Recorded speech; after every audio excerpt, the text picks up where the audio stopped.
বাবা নাই। মাওলা রে, আমার মা বাবা কেন আমার ঘরে আছে?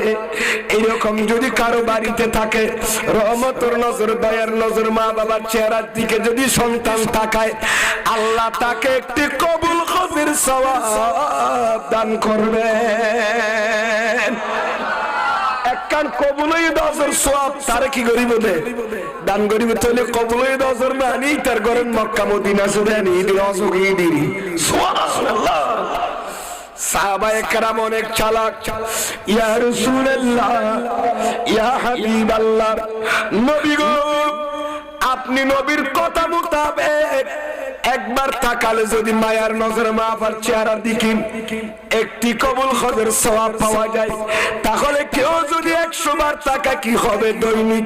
আমার নবী 100 বার টাকা 130 হজের সওয়াব।